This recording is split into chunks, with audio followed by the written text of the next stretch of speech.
Picture this: a young man, rejected by every art guild, is told he'll never succeed. But instead of giving up, he dedicates his life to relentless practice and curiosity.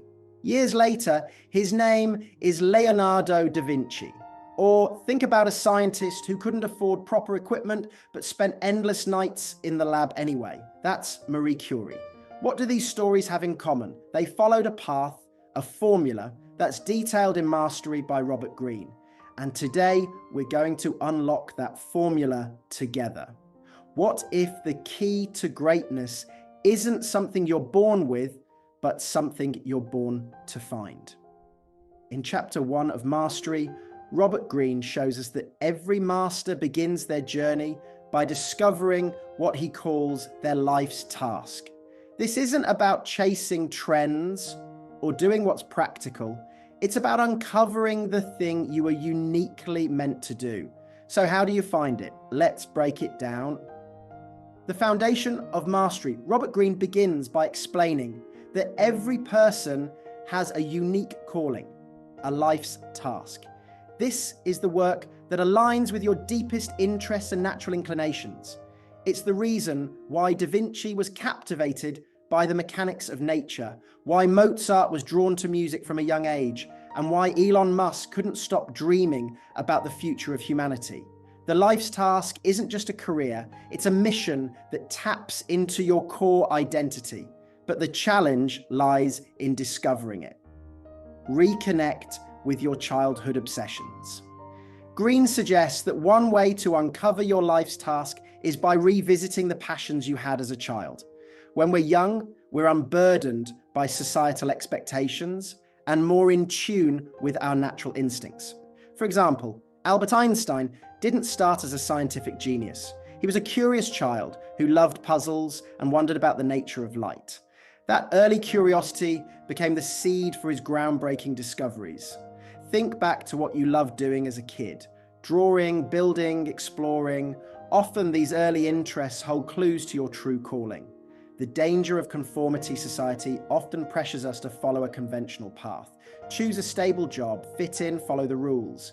Greene warns that this conformity can bury your life's task under layers of compromise. He shares the story of Charles Darwin, who was expected to follow his family's plan to become a doctor, but Darwin found himself fascinated by nature, collecting specimens and studying plants and animals. It wasn't until he embraced his fascination that he revolutionized science with his theory of evolution. The lesson? Ignoring your calling leads to frustration and mediocrity. Pursuing it leads to fulfillment and impact. Embrace what makes you different. Your life's task is often tied to the very things that make you stand out. Greene uses the example of Martha Graham, the pioneer of modern dance. When she started, her movements were considered unconventional, even strange, but she embraced her uniqueness, creating a style that redefined dance forever. Greene emphasizes that what feels different or unusual about you could be your greatest strength. Instead of hiding it, lean into it. It might be the key to unlocking your mastery. The apprenticeship of life. Finally, Greene explains that discovering your life's task is a process, not a single moment of clarity. It requires experimentation, trial and error. Look for opportunities to explore different fields and environments. Think of Steve Jobs, who dabbled in calligraphy during college, a seemingly unrelated interest that later influenced the elegant design of Apple products. Your journey might not be linear, but every step brings you closer to uncovering your calling. Chapter 1 of Mastery is a powerful reminder that we're not here to simply exist. We're here to create, explore, and pursue the work that resonates deeply with us. Greene challenges us to stop living on autopilot and start listening to the voice within, the one that whispers what we're truly meant to do. So what is your life's task? Look inward, reflect on your past, and start taking steps toward the life you were born to live. The journey might be hard, but as Greene says, it's the only one worth taking. Imagine knowing you have the potential for greatness, but the only way to unlock it is through years of relentless practice. Chapter 2 of Mastery teaches us that the road to expertise isn't glamorous. It's a grind. But here's the secret. The grind is where transformation happens. Let's dive into the lessons of the apprenticeship phase and how it turns ordinary people into extraordinary masters. The power of apprenticeship. Robert Greene explains that every master begins as a beginner. The apprenticeship phase is where you submit to reality and focus on acquiring the skills and knowledge you need to succeed in your field. Greene draws parallels to historical figures like Benjamin Franklin, who spent his early years as a printer's apprentice, learning the ins and outs of the trade. This phase requires humility and a willingness to do the unglamorous work that forms the foundation of mastery. The importance of mentors. A key part of apprenticeship is finding the right mentors. Greene highlights the story of Michael Faraday, a young man with no formal education who worked as an assistant to the scientist Humphrey Davy. Faraday's curiosity and relentless dedication allowed him to absorb knowledge and eventually surpass his mentor, becoming one of the most influential scientists in history. The lesson? Mentors accelerate your growth by sharing insights and holding you accountable. Learn the rules before breaking them. During your apprenticeship, Greene advises focusing on learning the rules of your craft. This is not the time for creativity or innovation. It's the time for discipline and repetition. Think of Jiro Ono, the world-renowned sushi chef, who spent decades perfecting the basics of sushi preparation. By mastering the fundamentals, you create a solid foundation that allows for innovation later. Greene's message is clear. Before you can bend the rules, you must understand them. Overcome resistance and embrace failure. The apprenticeship phase is fraught with challenges: boredom, frustration, and failure. Greene explains that these obstacles are not setbacks, they are opportunities to grow. He tells the story of Thomas Edison, who famously conducted over 10,000 experiments before inventing the light bulb. Edison didn't see failure as a defeat, but as a stepping stone to success. The takeaway? Persistence is the hallmark of mastery. The apprenticeship phase is the crucible where raw potential is forged into skill. It's not about shortcuts or overnight success. It's about showing up every day, learning and improving. If you're willing to embrace this phase and commit to the grind, you're already on the path to mastery. What if you could learn the secrets of greatness directly from the best? Chapter 3 of Mastery reveals how observing and learning from mentors can accelerate your path to mastery. But here's the twist. It's not about copying them, it's about surpassing them. Let's explore how to absorb the power of the masters who came before you, the role of the mentor. Mentors are essential in your journey to mastery, but their role is not just to teach. You must actively learn. Greene tells the story of Alexander the Great, who studied under Aristotle. Alexander absorbed his mentor's teachings, but also questioned them, adapting his knowledge to the realities of leadership. The lesson? A mentor provides guidance, but true growth comes when you take ownership of your learning. Learn through observation. Greene emphasizes the importance of observing your mentors in action. Study their strengths, but also their weaknesses. For example, Henry Ford worked as an apprentice in a machine shop, where he learned the mechanics of building cars, but also saw inefficiencies in the production process. These observations eventually led to his revolutionary assembly line. The key is to learn what to emulate and what to improve upon. Surpassing the mentor. The ultimate goal of mentorship is to surpass your teacher. Greene highlights the story of Wolfgang Amadeus Mozart, who trained under his father, but eventually broke away to forge his own path in music. By combining what he learned with his own innovations, Mozart became one of history's greatest composers. The takeaway? Respect your mentors, but don't be afraid to outgrow them. Mentors are a bridge to mastery, but the journey is yours to complete. Absorb their lessons, build on their wisdom, and create something that's uniquely yours. That's how you honor their legacy and achieve your own greatness. What if the key to mastery wasn't just about skill, but about understanding people?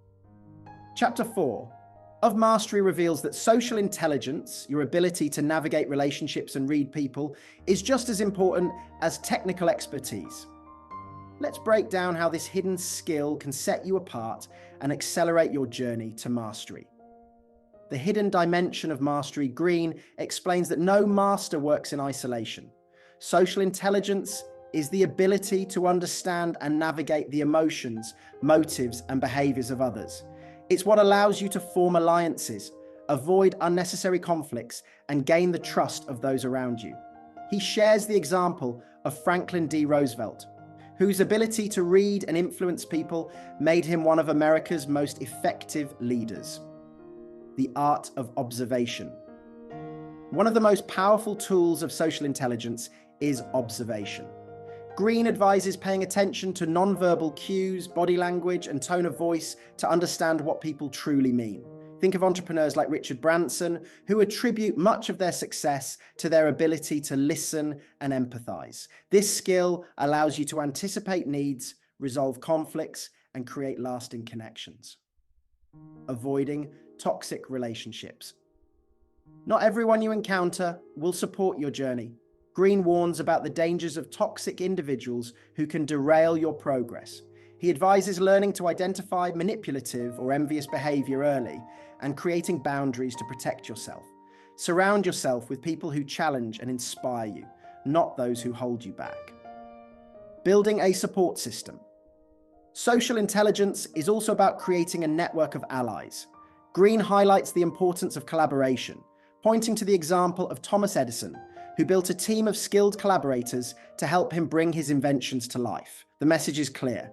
Mastery is not a solo endeavor. It's a team effort.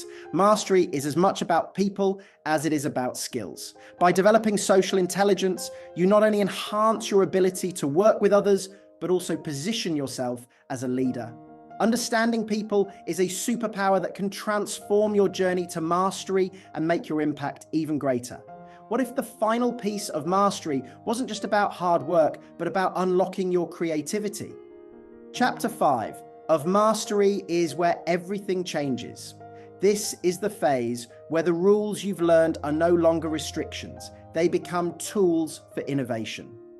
Let's dive into how to awaken the creative active within you and use it to break boundaries in your field. Moving beyond the basics. After years of disciplined practice and learning, you reach a point where you no longer just follow the rules, you begin to bend and break them.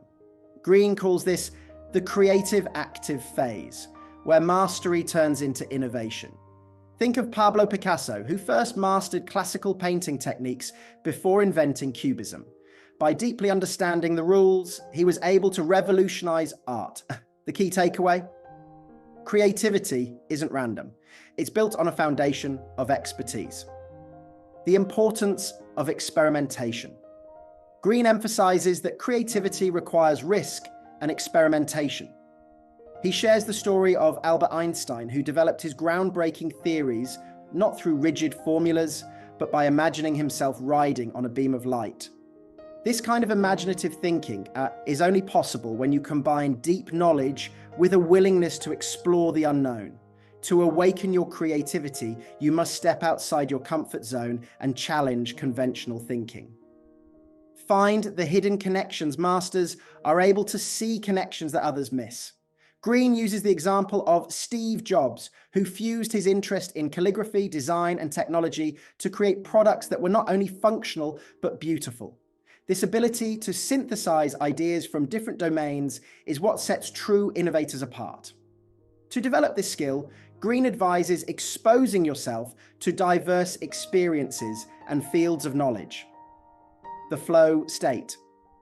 Another hallmark of the creative active phase is the ability to enter a flow state, a mental zone where ideas and actions come effortlessly.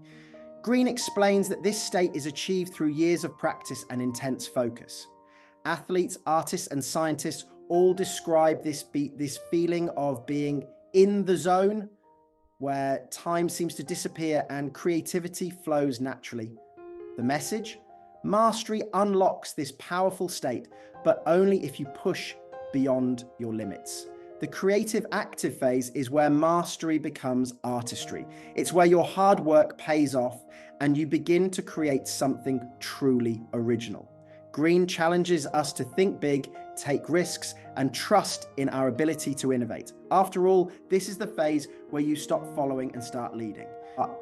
Imagine making decisions so effortlessly that they feel like second nature, yet so precise they seem almost superhuman. In the final chapter of Mastery, Robert Greene introduces us to the ultimate level of mastery, fusing intuition with rationality. This is where the journey ends and greatness begins. Let's explore how to achieve this extraordinary state. What is high-level intuition? In chapter 6, Greene explains that true masters combine the logical with the instinctual. High-level intuition isn't guesswork. It's a refined skill developed through years of experience. For example, a chess grandmaster doesn't calculate every move. They intuitively recognize patterns based on thousands of hours of practice. This fusion of intuition and rationality allows masters to make lightning-fast, accurate decisions. The role of deep practice. Greene emphasizes that this level of intuition is only possible through deep practice. He shares the story of fighter pilot John Boyd, who developed the OODA loop, a decision-making process that combines observation, orientation, decision, and action. Boyd's mastery allowed him to react faster than his opponents, often winning dogfights in under 40 seconds. The lesson: intuition is sharpened by relentless focus and repetition. Trusting your instincts. A critical part of mastery is learning to trust your instincts. Greene explains that many people second-guess themselves, especially when faced with uncertainty. But masters like Serena Williams or Warren Buffett succeed because they've learned to trust the insights that come from their years of experience. Greene advises building confidence in your decisions by reflecting on past successes and failures, using them as guides, balancing creativity and discipline. At the highest level of mastery, you find a balance between creativity and structure. Greene points to Leonardo da Vinci, who combined meticulous study with boundless imagination. This balance allows you to solve problems in unique ways while maintaining precision and focus. Masters are not rigid or chaotic. They are adaptable, using both logic and intuition to navigate challenges. Reaching the sublime, Greene concludes by describing mastery as a sublime state, a level of accomplishment where work no longer feels like work. Masters experience a sense of freedom and fulfillment, creating not out of obligation, but out of joy. This is the ultimate goal: to fuse intuition with rationality so seamlessly that you transcend the limits of ordinary achievement. The final chapter of Mastery is an invitation to reach for the extraordinary. By fusing the intuitive with the rational, you not only achieve mastery, but elevate your work to its highest potential. Greene leaves us with a powerful reminder: mastery is not just about skill. It's about unlocking the full potential of the human mind. So, there you have it, the roadmap to mastery as laid out by Robert Greene. From discovering your life's task, to enduring the grind of apprenticeship, learning from mentors, mastering social intelligence, awakening your creative power, and finally, fusing intuition with rationality. Mastery isn't reserved for a select few. It's a process, and anyone willing to commit to it can achieve greatness. The journey is long and it's not easy, but as Greene reminds us, it's the only path truly worth taking. Here's my challenge to you. Start today. Take one step, no matter how small, toward uncovering your life's task or dedicating yourself to practice. And remember, every master was once where you are now, unsure, untrained, but ready to begin. The only question is, Will you take the first step? If this video inspired you, give it a thumbs up and share it with someone who needs to hear this message. Don't forget to subscribe for more insights that can change the way you think and live. Thanks for watching, and here's to your journey toward mastery.